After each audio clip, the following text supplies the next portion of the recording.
நல்ல எண்ணங்கள் நல்ல செயல்கள் தான் நல்வாழ்க்கை தரும். ஒரு காலத்துல கல்வி கிடையாது. காட்டுவாசியாகவும் ஆதிவாசியாகவும் ஒரு காலத்துல மனிதர்கள் இருந்த காலம். அப்புறம் ஒரு சிஸ்டம், அதாவது சிஸ்டம்ன்றது இப்போ நம்ம பார்த்துட்டு இருக்கிறதெல்லாம் ஒரு சிஸ்டம். இது கொஞ்ச காலம் இருக்கும், கொஞ்ச காலம் எல்லாரும் இருப்போம், கொஞ்ச காலம் இந்த உலகத்தில் கண்டுபிடிச்ச பொருட்கள் எல்லாமே கொஞ்ச காலம் தான் இருக்கும், அப்புறம் போயிடும். அது மாதிரி தான் இப்போ நம்ம பார்த்துட்டு இருக்கிற விஷயம். ஒரு காலத்தில் எழுத படிக்க ஒரு கணக்கு உனக்கு தெரியாது. ஒரு லேண்டை ஒருத்தர்கிட்ட அடகு வச்சுட்டு ஏதாவது கையெழுத்து போட்டுருவாங்க, கை நாட்டு வச்சுருவாங்க. அவங்களை ஏமாற்றி ஃபைனான்ஸ் பண்ணிக்கிட்டு கட்ட பஞ்சாயத்து. ஸோ எழுத படிக்க பேச ஒரு சிஸ்டம் கொண்டு வந்தது தான் கல்வி. ஒரு மனிதனுக்கு எழுத பேச படிக்க ஒரு மொழி.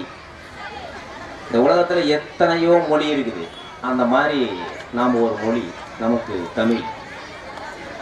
If anybody speak English, what in India, all are thinking they are intelligent, something old common language. If anybody knows English, they are thinking some high level people like that. ஒரு பணக்காரனை பார்க்குறது ஒரு ஆச்சரியமாக இருக்கும். ஒரு பதவியில் இருக்கிறவங்க, ஒரு புகழில் இருக்கிறவங்க, அவங்கள பார்க்குறது ஒரு ஏன்னா நம்ம அந்த இடத்துல நாமளும் இந்த மேடையில் உட்காரணும், நம்மளும் சென்டரில் உட்காரணும். இது ஒரு இயல்பான ஒரு மன ரீதியான மனிதர்கள் மத்தியில் இருக்கக்கூடிய ஒரு விஷயம். அந்த மாதிரி தான். இப்போ ஆங்கிலம் என்பது ஒரு மொழி, அவ்வளோதான். இப்போ இங்கே சின்ன குழந்தைங்கள்லாம் ஆங்கிலம் பேசுறது ரொம்ப ஒரு மகிழ்ச்சியாக இருக்குது.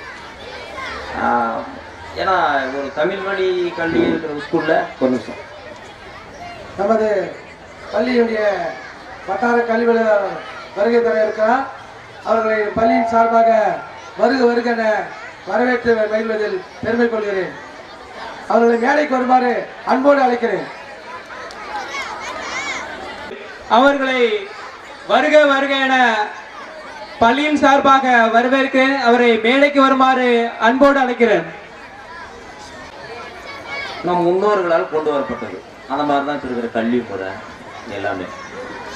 ஸோ கல்வி என்பது ஒரு மனிதனுக்கு எழுத படிக்க பேச, அப்புறம் பார்த்தீங்கன்னா ஒரு டாக்டர் ஆகணும், ஒரு வக்கீல் ஆகணும், ஒரு இன்ஜினியர் ஆகணும் அப்படின்ற சொல்கிற மாணவர்களுக்கு அந்த துறையை சார்ந்த அறிவு, கல்வி அறிவு, அதை கல்வியில் கொடுக்கணும். அவ்வளோதான்.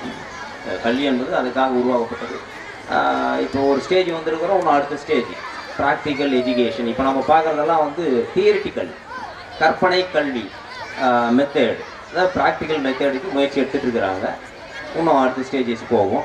ஒரு எடுத்துக்காட்டுக்கு டிவி இல்லாத உலகம், இங்கே பார்த்தவங்களும் இருக்காங்க. டிவி இருக்கிற உலகம், மொபைல் இல்லாத உலகம், மொபைல் இருக்கிற உலகம் பார்த்துட்டு இருக்கோம். அந்த மாதிரி தான். ஸோ எல்லா குழந்தைங்களும் படிக்கின்ற ஒரு நல்ல விஷயம் இருந்தாலும் எல்லாமே இங்கே படிக்கிற எல்லா குழந்தைங்களும் டாக்டர் ஆகணும்னு ஒரு ஆசை இருக்கும். கண்டிப்பாக எல்லா குழந்தைங்களும் ஆகிடாது. விருப்பம் உள்ள அந்த இன்ட்ரெஸ்ட் உள்ள குழந்தைங்க மட்டும் டாக்டர் ஆகுங்க. டாக்டர் ஆகாதவங்க கண்டிப்பாக வேறு ஒரு விஷயம் ஆக போகிறாங்க. அவ்வளோதான். ஸோ அவங்க விருப்பத்துக்கு விடுங்க. நல்ல ஒழுக்க நெறிகளோட கல்வியை கொடுங்கன்றதுக்காக எல்லோரும் முயற்சி எடுத்துருக்கிறோம்.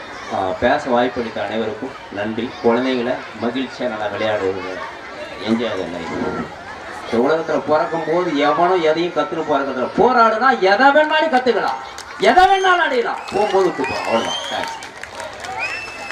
நமது எம்டெக் கமலேஷ் அவர்களுக்கு வாழ்த்து வருகிறதுக்கு நன்றியை தெரிவித்துக் கொண்டு அடுத்ததாக நமது வட்டார மதிப்புமிகு வட்டார கல்வி அவர்களை பேச